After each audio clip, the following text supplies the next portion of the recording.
charana dhore, tomara charana dhore. Jaya vega domi, jaya dosha shodhi, jaya guna deho dase.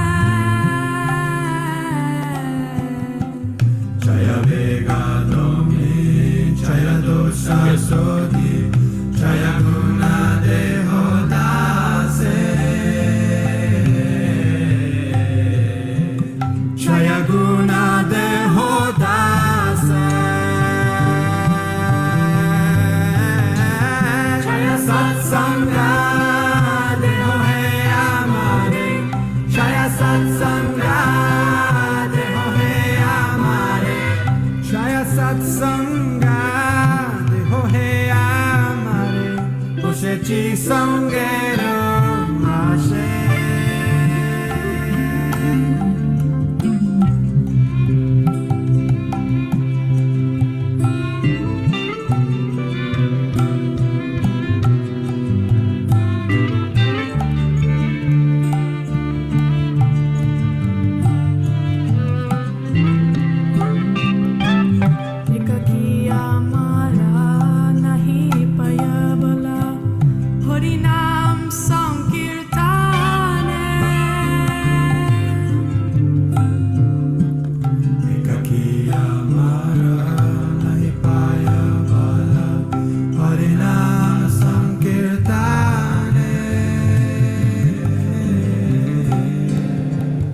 Harinam Sankirtane, Tumi kripa kore Shadavindu diya, Tumi kripa kore Shadavindu diya, Tumi kripa kore Shadavindu diya, Deho Krishna namadane.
Krishna se tomara, Krishna dite para, tomara sakati ache.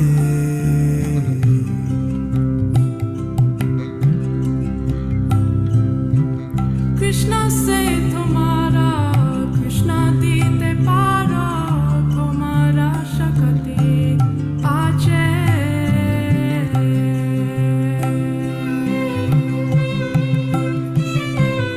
Amito Kanga, Krishna Krishna boli. Amito Kanga, Krishna Krishna boli. Amito Kanga, Krishna Krishna boli.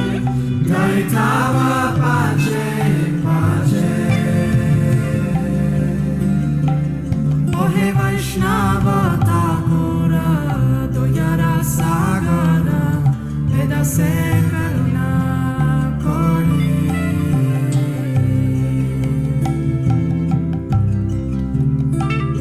Ohe Vaishnava Thakura, Doyara Sagara, Vedase Karuna Kori. Vaishnava Thakura, Vaishnava Thakura, Vaishnava Sagara, Vedase Sagara,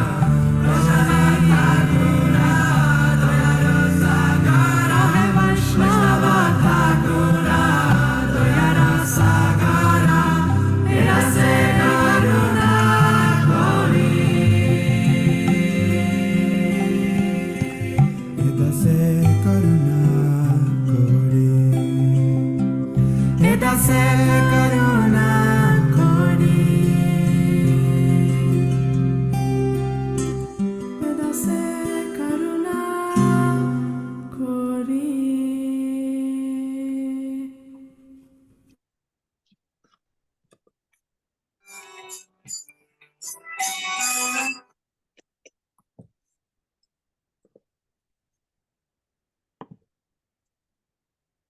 Hare Krishna, welcome everyone. Hare Krishna. Hare Krishna Prabhu, Dandavat Pranam. Dandavat Pranam. Hare Krishna, Dandavat Pranam. Hare Krishna, Dandavat Pranam, Jai Shri Prabhupada. Yes. Thank you everyone for coming. We're a slightly smaller group today because of all the festivities that are going on in the USA. We have Sadhu Sangha in Dallas, and then we have the Gita Nagari retreat that His Holiness Prabhupada Swami Maharaj is doing in Gita Nagari. Many devotees are there. But I didn't end up going to either of these. So I thought still we can continue forward and finish chapter 11, because last time we only did half of chapter 11, and this way keep progressing, because our class times are a little shorter these days because of so many things going on, like today also, and so we can, at least cover the remaining half. So yes, and we are the ones here who were left behind, so might as well have something to do, right? Read Bhagavad Gita. Yes. So we'll start with the prayers to the spiritual master. Om Jnanam Timirandhasya Jnananjana Shalakaya Chakshurunmilitam Jena Tasmai Shri Gurave Namaha. Shri Chaitanya Manobhishtam Stapitam Yena Bhutale Swayam Rupa Kadahmayam Tadati Svapadantikam Vandeham Shri Guru Shri Yuta Padakamalam Shri Gurun Vaishnavansha Shri Rupam Sagrajatam Sahagana Raghunathanvitam Tam Sajivam Sadvaitam Savadhutam Parijana Sahitam Krishna Chaitanya Devam Shri Radha Krishna Padan Sahagana Lalita Shri Vishakhanvitangsha. He Krishna Karuna Sindho Dinabandho Jagatpate Gopesha Gopika Kanta Radha Kanta Namostute Tapta Kanchana Gaurangi Radhe Vrindavaneshwari Vrishabhanu Sute Devi Pranamami Hari Priye Vanchakalpa Tarubhyascha Kripa Sindhubhya Eva Cha Patitanam Pavanebhyo Vaishnavebhyo Namo Namaha. Jai Shri Krishna Chaitanya Prabhu Nityananda Shri Advaita Gadadhara Shivasadi Gaura Bhakta Vrinda. Hare Krishna, Krishna Krishna, Hare Hare, Hare Rama, Rama Rama, Hare Hare. Hare Krishna, Krishna Krishna, Hare Hare, Hare Rama, Rama Rama, Hare Hare.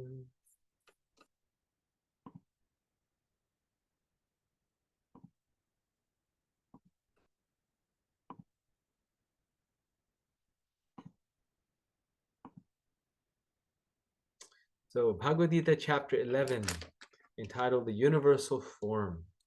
In this chapter, as we discussed last time, Krishna shows the universal form to Arjuna.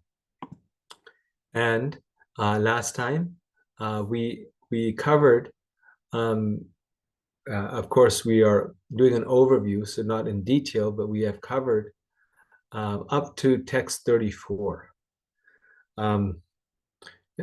And now I wanted to talk about 35 to 46, Arjuna's prayers, which also in this section, he describes what he sees, and then 47 to 55. So where Arjuna again asks Krishna that although this form is so awesome, and you have so many arms, legs, all these things, but I don't want to see this form of yours. I only want to see your beautiful two-handed form as Krishna. So I just flip through these slides that we read last time. See, this is the form, the universal form that Arjuna saw. And this was that verse where Krishna says, I am time. This is the most fundamental way in which the Lord manifests in this world in the form of time. And we talked about how everyone in this world has to surrender to God. Either we surrender to God, as Krishna, we surrender to him. Or if we want to ignore God, then everyone, even the greatest demons on this planet, have to surrender to Krishna in the form of time. Time defeats everyone in due course. Everyone must surrender to time. So Krishna is time, and that's why Krishna is the cause of all causes. He's the beginning of all things because everything rests in time, and he's the end of all things. So now I wanted to discuss a question that this chapter raises. And before we do that, to read a little bit from this chapter. So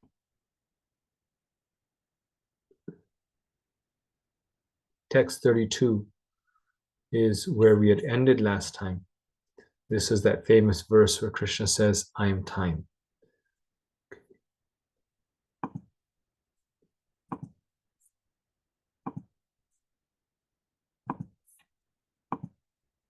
And so now we will move on to Arjuna's prayers, which I mentioned. Well, let me read from text 32, and then you'll see the connection. The Supreme Personality of Godhead said, Time I am the great destroyer of the worlds, and I have come here to destroy all people. With the exception of you, the Pandavas, all the soldiers here on both sides will be slain. So Krishna is saying, I'm the destroyer of all the worlds, except for you, the Pandavas, both sides, everyone will die.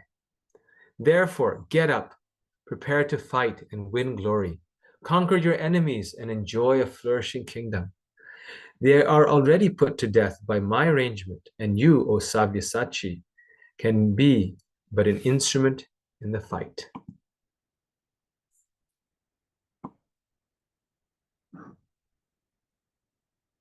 So I'm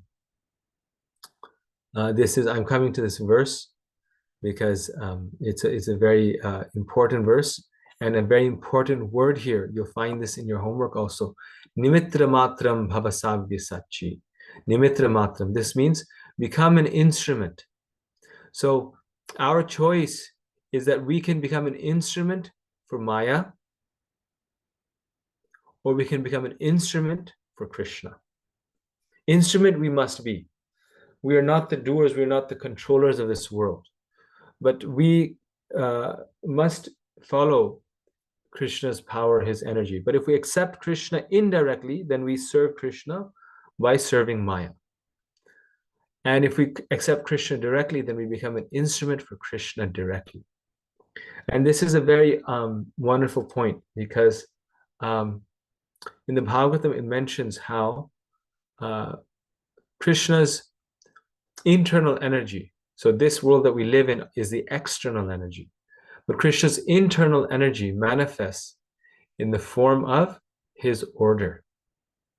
Very beautiful verse in the Bhagavatam. I'll get you the verse number. I'm forgetting what the verse number is for this. But Krishna's energy manifests in the order of the Supreme Lord.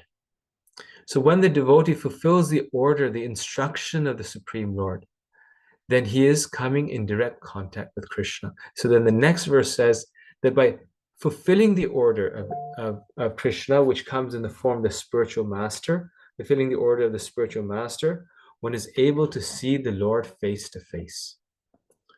So the prayer of the devotee, the hope of the devotee, is to become the instrument of Krishna to get the opportunity to fulfill the instruction or the order of the Lord. Because by becoming an instrument for Krishna, and we will come in contact with his internal energy, and by coming in contact with his internal energy, we can see Krishna face to face. So this verse purport is very nice. Sabyasachi refers to one who can shoot arrows very expertly in the field. Thus, Arjuna is addressed as an expert warrior, capable of delivering arrows to kill his enemies. Just become an instrument, nimitta matram. This word is also very significant. The whole world is moving according to the plan of the Supreme Personality of Godhead. Foolish persons who do not have sufficient knowledge think that nature is moving without a plan, and all manifestations are but accidental formations. There are many so-called scientists who suggest that perhaps it was like this, or maybe like that, but there's no question of perhaps and maybe. There is a specific plan being carried out in this material world. What is this plan? This cosmic manifestation is a chance for the conditioned souls to go back to Godhead, back to home. As long as they have the domineering mentality, which makes them try to lord it over material nature, they are conditioned. But anyone who can understand the plan of the Supreme Lord and cultivate Krishna consciousness is most intelligent. The creation and destruction of the cosmic manifestation are under the superior guidance of God. And thus the battle of Kurukshetra was fought according to the plan of God. Arjuna was refusing to fight, but he was told that he should fight in accordance with the desire of the Supreme Lord. Then he would be happy. If one is in full Krishna consciousness and his life is devoted to the Lord's transcendental service, he is perfect.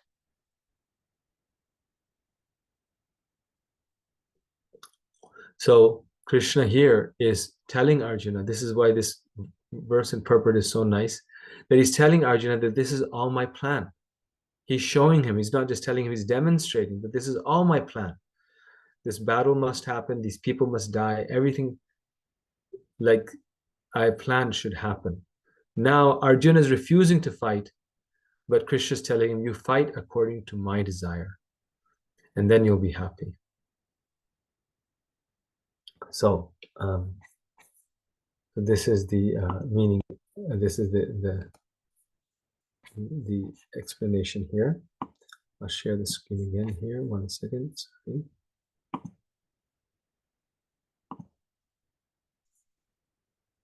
There, okay.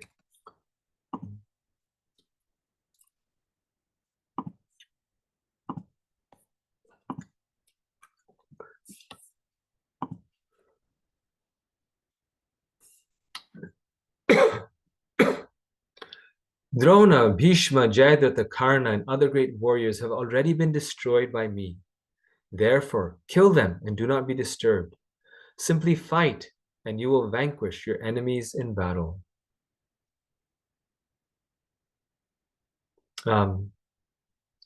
This verse just reminded me of how Krishna told Srila Prabhupada that you simply write these books, you translate them, you write them, and I will do the rest. You will be successful. When Prabhupada was very distraught, he had 2 heart attacks on the ship, and he didn't know if he was going to survive the Jaladuta voyage. Then Krishna comes in his dream and he tells him that you simply write these books, and you will be successful. Your mission will be successful. Everything will be successful. So in the same way, Krishna is telling Arjuna here, you simply fight. You do your duty, you do your part. you follow my desire, and then success will be there. Purport: every plan is made by the Supreme Personality of Godhead, but he is so kind and merciful to his devotees that he wants to give the credit to his devotees who carry out his plan according to his desire. Life, therefore, should move in such a way that everyone acts in Krishna consciousness and understands the Supreme Personality of Godhead through the medium of the spiritual master. The plans of the Supreme Personality of Godhead are understood by his mercy, and the plans of the devotees are as good as Krishna's plans, as his plans. One should follow such plans and be victorious in the struggle for existence. So we are all struggling. We don't know whether to turn left or right. But if we follow Krishna's plan, then we have nothing to worry. We know we'll be successful. And most of us don't have direct contact with Krishna. So how do we follow Krishna's plan? By following the plans of the devotees. If we serve and help the devotees, if we work under their shelter, then there will be no anxiety, misgivings, because everything will happen. Everything will be auspicious and will happen according to the plan of Krishna. Even if it's inauspicious, it's auspicious. Like the Pandavas were very much aggrieved when they lost their relatives. So many people died, but because they knew that this is Krishna's desire, this is the best thing that, the best of various options, because this is what Krishna wants, they were not aggrieved like a materialistic person is, because they could understand that this is not by chance, it's not by, my choice that this is happening. This is happening because Krishna wants it to, and we are fulfilling his instructions. We are trying to fulfill and please Krishna. Sanjay said to Dhritarashtra, "O king, after hearing these words from the Supreme Personality of Godhead, the trembling Arjuna offered obeisances with folded hands again and again. He fearfully spoke to Lord Krishna in a faltering voice as follows." Arjuna said, "O master of the senses, the world becomes joyful upon hearing your name, and thus everyone becomes attached to you. Although the perfected beings offer you their homage, their respectful homage, the demons are afraid, and they flee here and there. All this is rightly done." So, this verse is a very special verse of the Bhagavad Gita. Just like in chapter 10, Krishna says, "Yagyanam japa yagyosmi," that among all the sacrifices I am japa. Here he is saying, Arjuna is saying, that there's so much misery in this world, but how does the world become joyful? By hearing your name, right? So Arjuna is a king, he's the leader, he's speaking for the citizens, he's a pure devotee, and he's telling us the path on how we can become joyful. If we are not feeling joyful, if we are unhappy, then the solution is to take the name of God, to take Krishna's name. That is the solution. Right here in the Gita, it says that happiness, joy comes from hearing and chanting Krishna's name. And it is by chanting his name that we become also attached to him. The world becomes joyful upon hearing your name, and thus everyone becomes attached to you. So how do we become attached to Krishna? By chanting his holy names. Right here in the Bhagavad Gita, it says. And the result of that is that the devotees are offering their respects to the Lord, and the demons become afraid. They flee here and there. No demon can attack us if we're chanting Krishna's holy name purely and with great sincerity. "O great one," Arjuna is saying to Krishna, "greater even than Brahma, you are the original creator. Why then should they not offer their respectful obeisances unto you? O limitless one, God of gods, refuge of the universe, you are the invincible source, the cause of all causes, transcendental to this material manifestation." So people think, the ultimate reality is Brahman, the impersonal Brahman. Krishna is not the ultimate reality. But here Arjuna is confirming that he is the ultimate original person. The Sanskrit says Aksharam Sadasat Tatparam. So we say often, right? Akshar Brahma. Right? The Swami Narayans, they have this phrase. So that Akshar Brahman is Krishna. None other than Krishna. Tvamadideva Purusha Puranas Tvamasya Vishvasya Param Nidhanam Vyetasi Vedyam Cha Param Cha Dhama Tvaya Tatam Vishvamananta Rupa. You are the original personality of Godhead, the oldest, the ultimate sanctuary of this manifested cosmic world. You are the knower of everything, and you are all that is knowable. You are the supreme refuge above the material modes. O limitless form, this whole cosmic manifestation is pervaded by you.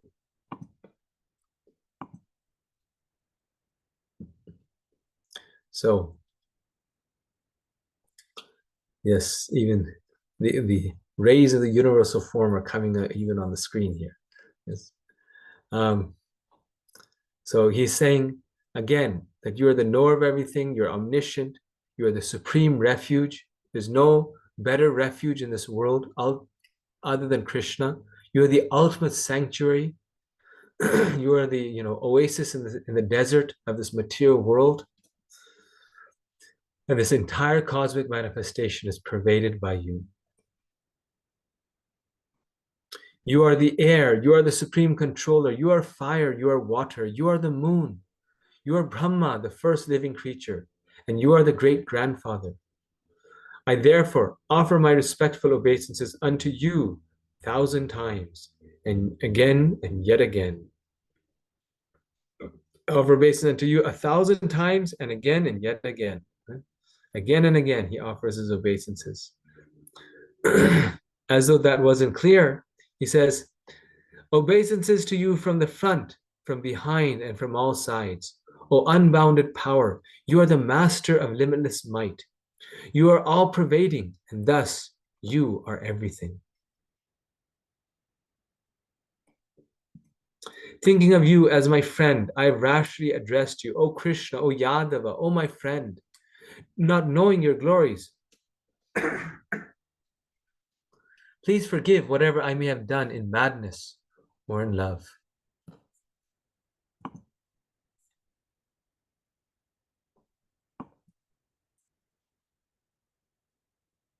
I have dishonored you many times, jesting as we relaxed, lay on the same bed, or sat or ate together, sometimes alone and sometimes in front of many friends. O infallible one, please excuse me for all those offenses. Of course, we must understand that Arjuna had not offended Krishna. In fact, what he had done as a friend was greatly pleasing to Krishna, more pleasing than his prayers of awe and veneration, because Arjuna's eternal relationship with Krishna is as a friend, his rasa of service. He's still serving the Lord. He only wants to serve the Lord, but how does he serve the Lord? He serves the Lord by being his friend. His rasa of service is one in friendship. And this is why in the madness of love, he's saying, right? He spoke to Krishna like a friend. But now when he's seeing the awesome form of the Lord and realizing, well, this friend of mine is like, very powerful, even terrible, terrible in the sense of scary, to the point of scary, powerful being. He's thinking, what have I done? I never knew that this was like this. So our acharyas explain that Krishna is the most powerful, but he doesn't always want to be worshipped, because we don't always like to be worshipped. He wants loving relationships. And so for his pure devotees who are completely dedicated to him, he doesn't mind not being treated by them with great respect, but rather to be treated like an equal, or even Krishna was treated like a subordinate. Yudhishthira Maharaj was older to him and he was a king. And Krishna used to wash his feet. Krishna used to touch his feet. When Maharaj Yudhishthira did his Rajasurya ceremony in Indraprastha, then all of his relatives took some service. Bhima, what service did Bhima take? Anyone can guess?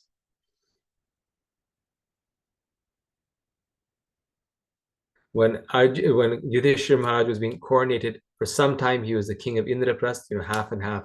The kingdom was divided. Duryodhana took Hastinapur, Maharaj Yudhishthira took Indraprastha. Then he was coronated as king. So all the different brothers, the Pandavas, and his relatives took different services. So what service did Bhima take? Maybe arranging prasadam. I know, I'm just guessing. Yes, it's a perfect guess. Cooking. Feeding all the guests was his responsibility. Yes, so he took that duty. Arjuna took some other duty. And Krishna, what duty did he take? To wash the feet of the people come to the Rajasuya. Yes. To wash the feet of all the saints and sages, all the respectable guests, to wash their feet. That was the service that he took. Can you imagine? This is Krishna. Who's a universal form. He took that, showing that is the most exalted service, to wash the feet of the devotees of the Lord. There's nothing more desirable, honorable, wonderful than to do that. And even the Lord washes the feet of his devotees. How dear, how special the devotees are to the Lord. How wonderful they must be. So what to speak of us, he is taking that role and showing us by example. So that is the exchange of love, that Krishna doesn't always want to be worshipped and honored.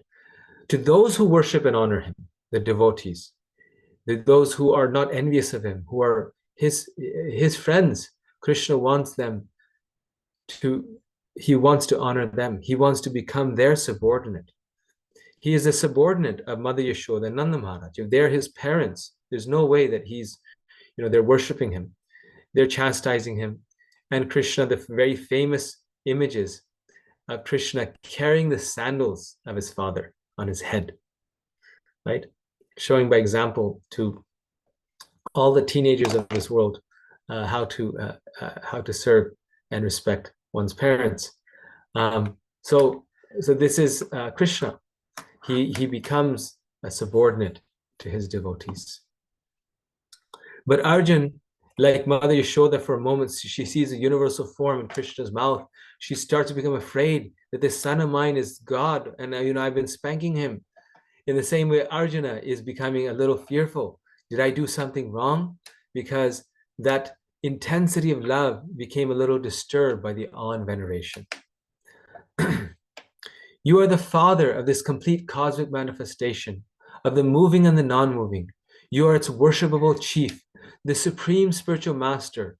No one is greater than you, nor can anyone be one with you. How then could there be anyone greater than you within the three worlds, O Lord of immeasurable power? You are the supreme Lord, to be worshipped by every living being. Thus I fall down to offer you my respectful obeisances and ask you for mercy. As a father tolerates the impudence of his son, a friend the impertinence of a friend, or a husband the familiarity of his wife, please tolerate the wrongs I may have done you. This is why I was reading these verses, because there's so much to comment, important points on each verse. So this verse is very instructive. It's telling us, it's teaching us Krishna's, in everything there's multiple meanings in the scripture. So on one hand, this is a prayer to the Lord, but through his prayer, Arjuna is also instructing all of us. And it's telling us how a father may have to tolerate the impudence of his son. it's expected, and the father has to tolerate so much. A friend, the impertinence of a friend. A friend may not help another friend, may not always be there for another friend, but that is human nature. And the husband, the familiarity of his wife.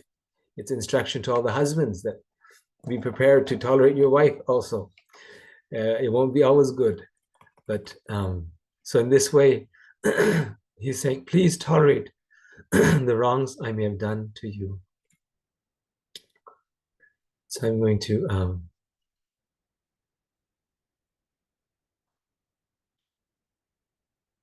it's hard to skip verses. They're all so good. Okay, I'll just read this. 2 or 3 more minutes of reading, then we'll discuss. After seeing this universal form, which I have never seen before, I am gladdened, but at the same time, my mind is disturbed with fear. Therefore, please bestow your grace upon me and reveal again your form as the personality of Godhead, O Lord of Lords, O abode of the universe. So even though he's seeing this form, and it's only he and 1 or 2 other people in the world ever saw it, he doesn't want to see it. He wants to see Krishna's which form? O universal form, O 1,000-armed Lord, I wish to see you in your 4-armed form, with helmeted head, and with club, wheel, conch, and lotus flower in your hands. I long to see you in that form. So then he requests Krishna to show the 4-handed form, because again, he's hearing Gita for himself, but also for the rest of the world. And he wants to show, very important point, he wants to show the identity of the universal form with the 4-handed form with Krishna, that all 3 of them are the same person. People think, oh, Krishna is different than Narayan. No, it's the same person, because Krishna shows the universal form, then he shows the 4-handed form, and then he shows the 2-handed form. So I'll stop here. So this is where Arjuna's prayers end. So we want to analyze this a little bit and then discuss them further. So here, coming back to our slides, we found that in the first few verses that we read about time and Krishna, when Krishna was speaking, then Krishna told Arjuna that all of these people have already been killed by me. They've already been destroyed. You simply become an instrument. And we know Krishna's time in general is killing, destroying everyone. Time is always ending the lifespan of everyone. And Arjuna is simply being asked to be an instrument to the plan of Krishna. So the question that comes up, that may have come up in your mind, is why is the plan of the Lord involve so much suffering? Why is he, some references say that on the battlefield of Kurukshetra, there were 640 million soldiers. 640 million soldiers total, and all of them died except for the 5 Pandavas, which is what Krishna predicts, that everyone's going to die except for you 5 Pandavas.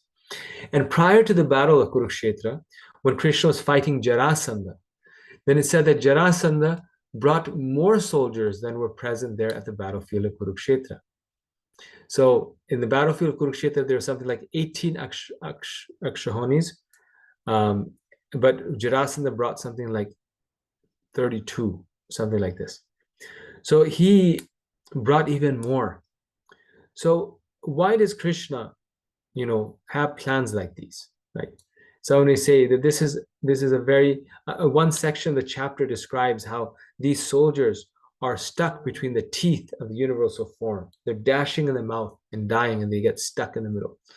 So in general, why is Krishna doing this? Why is his plan so difficult? And this is a question that Bhishmadev also asked after the battlefield of Kurukshetra, that, well, he says that everything is happening due to the plan of the Lord. And then the question that comes up is, why is Krishna's plan like this? Why are his plans, why doesn't he just play his flute and bring everyone back to Godhead and not put us through so much difficulty? So the Vedanta Sutra, text 2, 134 through 36, talk about this plan of the Lord. And that although they talk about the plan, but then they talk about what is the cause of our suffering. Why is it that Krishna allows for so much suffering? So this is the objector. The Vedanta Sutra is written in the form of a debate in some parts. So the objector says, if God is fully satisfied and content in himself, why does he create the world and the living beings? Since God is self-satisfied, he would have no reason to create. Therefore, God could not be the creator of the universe. So we've all asked this question about the problem of evil. Why is there so much suffering? The Vedanta Sutra is asking a question that's even more fundamental. Why did Krishna create this world? He has everything. He's fully happy. He's self-satisfied. Why did he create the living beings and the world? Good question, right? If he's self-satisfied, why would he create? We create children. We have children because we're not satisfied. If we were perfectly satisfied, we would have no children. If we were perfectly satisfied, why would we work day and night for a house? But we have a house, we have children because we need something. But Krishna doesn't need that. So therefore, the objector says that God could not be the creator of the universe, because if he doesn't need anything, he wouldn't create anything, and only a madman does something without a purpose. But God is not a madman, so therefore he wouldn't do anything without a purpose. But the Vedantin replies to this, no, God creates only for the purpose of play. So though he doesn't need anything, the Vedantin responds, he still creates because it is his nature just to have lila, to have play, to play. That's his nature. And the example or the analogy that the Vedantin gives is that a king may have everything, a prince may have everything, yet a prince will still play a game of balls or game of chess or dice, simply because it's the nature of the king or the prince to enjoy themselves. Their very nature, their self-satisfied nature, involves play. And this world is simply the lila or the play of the Lord. So very nice response. So this solves this response to the first question of the objector. But to this, the natural response that comes up naturally to our mind would be, well, what type of play is this? What type of play is this? How is it possible that God can play like this? Inequality and cruelty are due to God, then, he says. If this is God's play, then whatever inequality we find that people are born with, whatever cruelty we find, are due to God. Because God is the creator of this universe.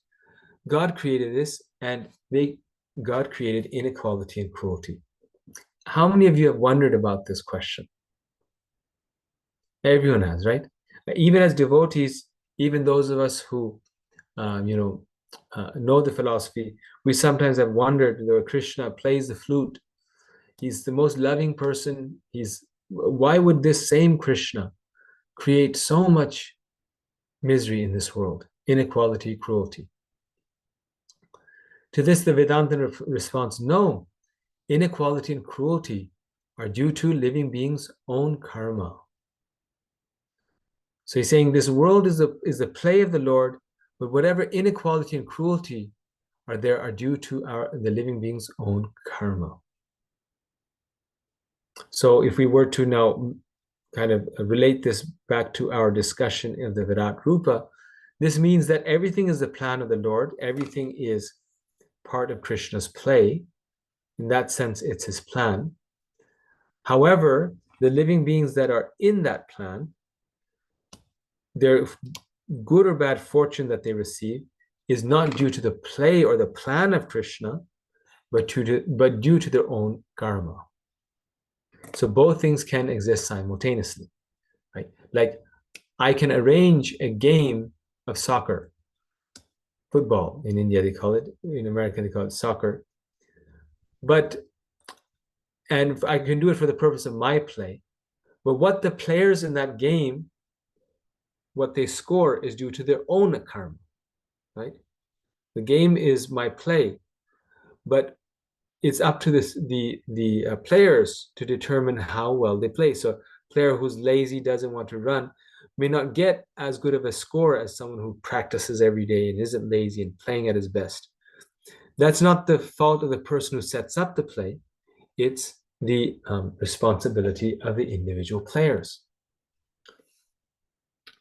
So the Vedantin says that in the battle of Kurukshetra, yes, that was all planned by the Lord. It was set up as a way to relieve the burden of the earth of all these armies and military formations, etc. But the people who were fighting in it, who died, the death that they died, the place where they attained, that is due to their own karma, not due to the plan of Krishna. So it describes that some who are devotees of the Lord attain the Lord's abode, others who are not, they attain to the heavenly planets. So, so being a devotee or not being a devotee, how we fight, for whom we fight in the battle, that is up to us. That is not Krishna. So that is karma. The objector says God is still to blame because in the beginning there's no karma. So he says, okay, fine, but in this world we find inequality. So in the beginning, you made us unequal. In the beginning, you gave us the body or the form by which we you gave us the body and the form by which we are making these decisions. You made us this way so that we would make such decisions. And then the last one, very important, Vedanta says, no, God is not to blame for even in the beginning making us the way that we are, because karma is beginningless. Karma is beginningless, and we are beginningless. The self is beginningless. So from time immemorial, we are truly making our own choices. It's our choice by which we come to this world. It's our choice how long we stay in this world. It's our choice if you want to get out of this world. Because the most fundamental thing that the soul has, the very meaning of spirit means free will. We have free will. Right?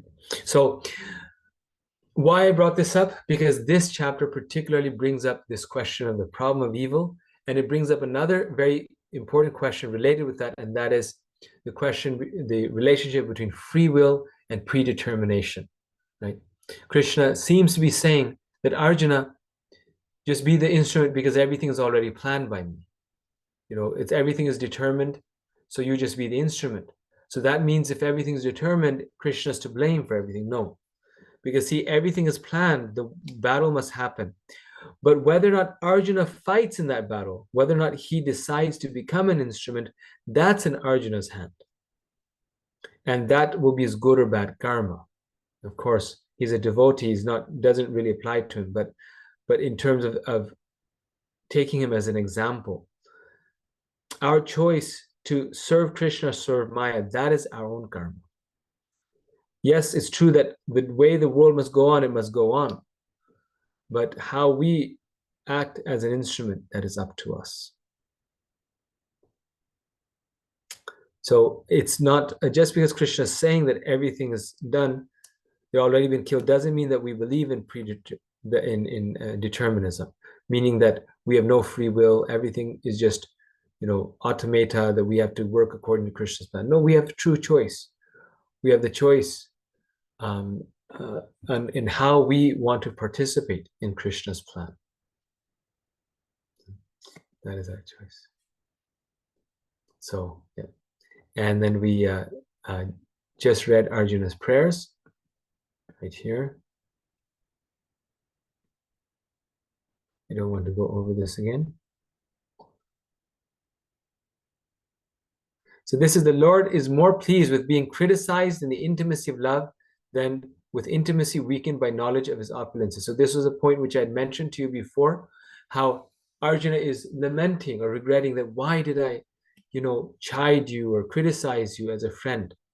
But here Vishwanath Chakravarti Thakur, who's a commentator on the Srimad Bhagavatam and the Bhagavad Gita, a pure devotee of the Lord, he is saying that Krishna is actually more pleased by the criticisms of a devotee than by the worship of a materialistic devotee, of someone who's coming to God simply to become rich or to become healthy or to become prosperous. That it pleases Krishna less than the simple loving devotion of his intimate devotees. From Srila Vishwanath Chakravarti Thakur, Arjuna would call Krishna just Krishna and not Sri Krishna. Also, Krishna indicates that he is a son of Vasudeva, who was merely a minister, whereas Arjuna's father was a great warrior and emperor. Arjuna, a member of the royal Pandava family, would refer to Krishna as Yadava, a member of a family unable to rule. The Yadus were not able to rule until Krishna became the king of Dwarka. So also Arjun would at times say, "Oh, my dear friend," as if being condescendingly kind, as in, although I'm superior to you, out of my affection, I accept you as my friend. Now, aware of Krishna's actual position, Arjuna feels ashamed and begs forgiveness. It's a very great lesson here, that how we shouldn't praise ourselves, we shouldn't be disturbed if people don't praise us. In due course of time, if one actually has good qualities, those good qualities will become manifest and evident to the world. In the same way, when Krishna was being addressed in a condescending way by Arjuna, he did not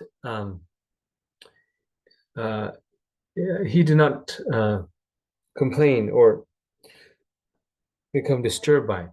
Rather, later on, Arjuna understood Krishna's divine position, and Krishna had the nice opportunity to reveal that. So finally, as we were reading, Arjuna asks to see Krishna's two-handed form, and then Krishna says that actually this form also, only my pure devotees can see it. And because you're my pure devotee, because you're not envious of me, you're devoted to me, therefore I'm revealing it. But it's the most confidential form. Only pure devotees can see Krishna's two-armed supreme form.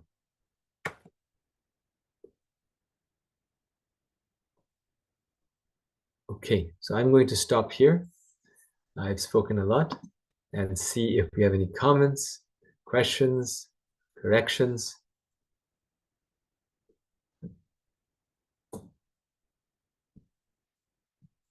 Yes, Divya Bhakti Mataji. Hare Krishna Prabhu, please accept my humble obeisances. Hare So going back to text 38, Yes. it's mentioned that I think Srila Prabhupada says that he is the ultimate rest. Yes. Even the Brahman effulgence rests on the Supreme Personality of Godhead.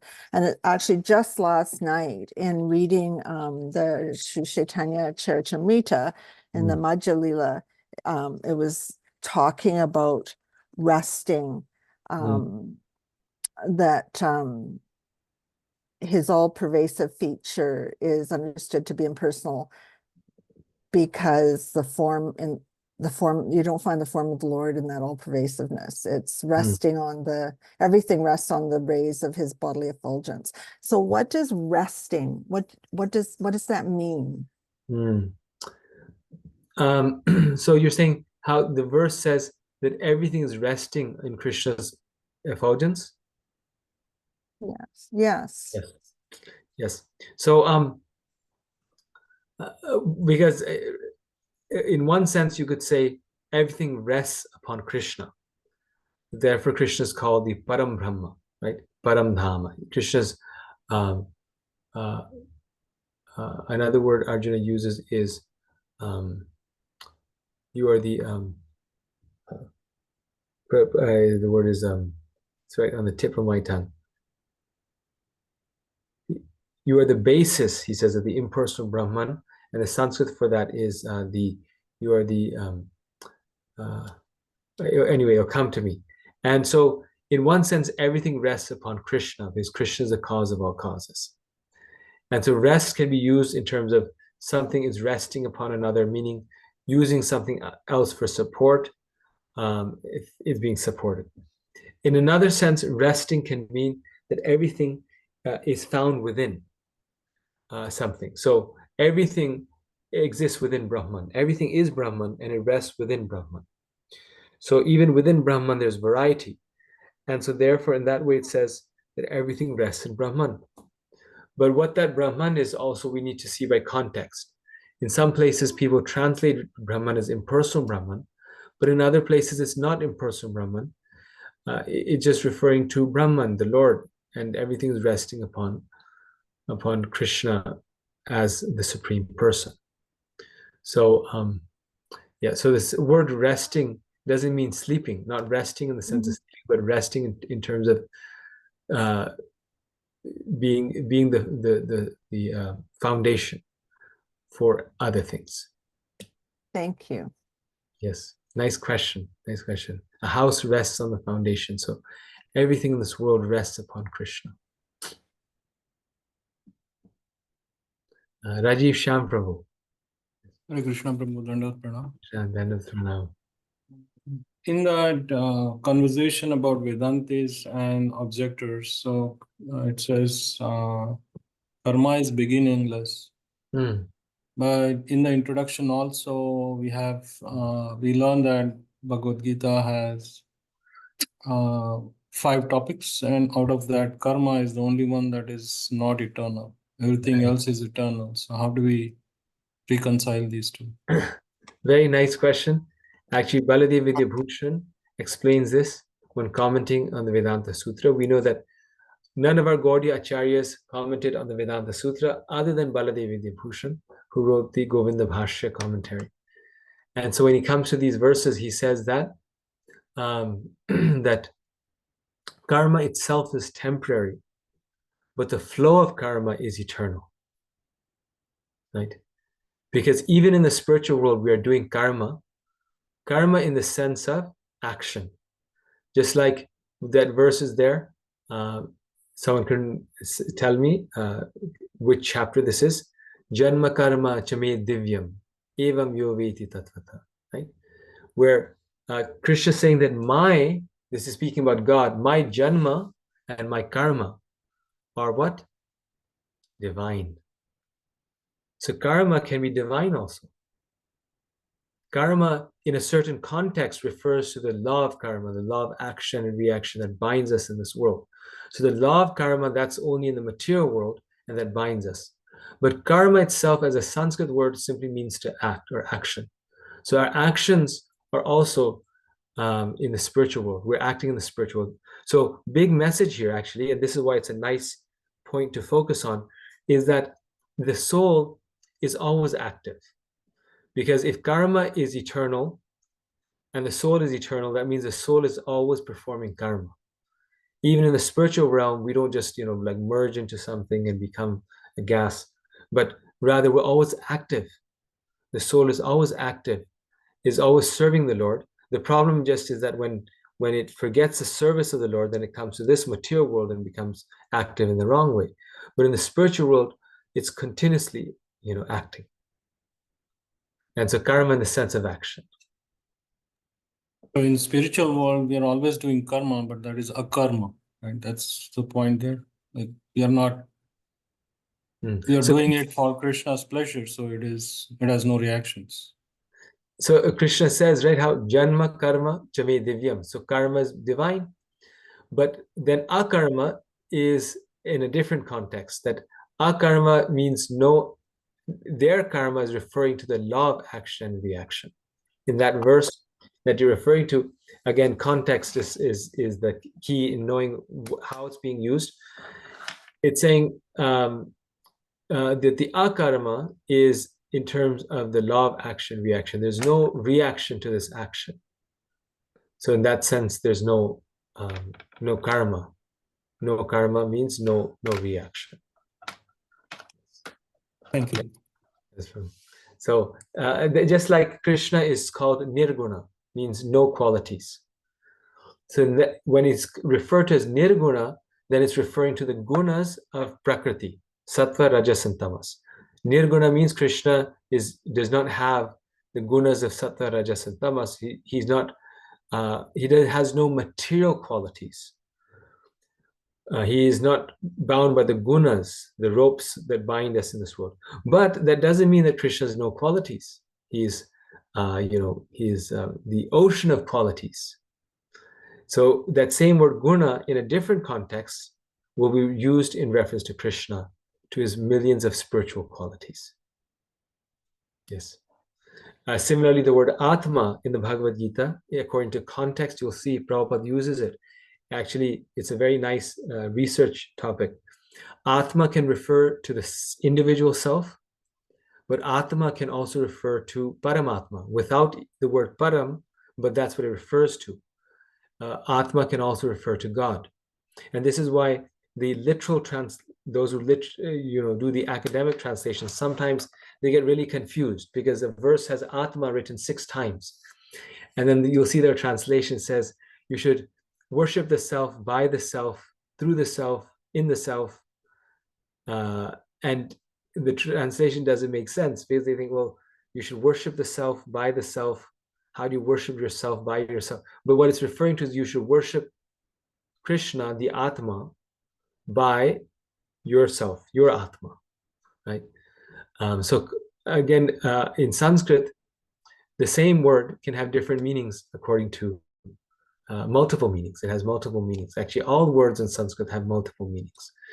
So this is why, and specifically Krishna makes this language a little confusing so that he can only be understood through the understanding and interpretation, so to say, the translation of a devotee.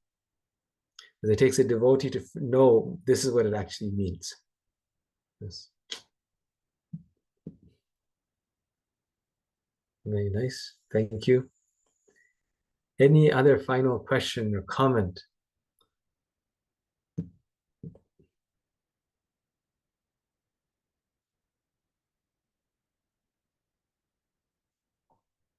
Okay, very nice. So we're right on time. It's 8:05. We had a short class today. So now chapter 11 is finished. For those of you who are taking this as a course, I'll be sharing the homework, or you already have the homework. And please continue reading. Next time we'll do a very important chapter. That's chapter 12, Purushottama Yoga. So we'll do that next time. Okay. Thank you very much. Yes. Thank you. Hare Krishna. Hare Krishna. Thank you. Hare Krishna. Krishna. Thank you so much, Prabhuji. Sarvat Hare Krishna. Hare Krishna. Prabhupada should be Strike Kripa Sindhu. Hare Krishna Prabhuji, thank you. Thank you. Thank you. Yeah, Hare Krishna. Hare Krishna. Yeah,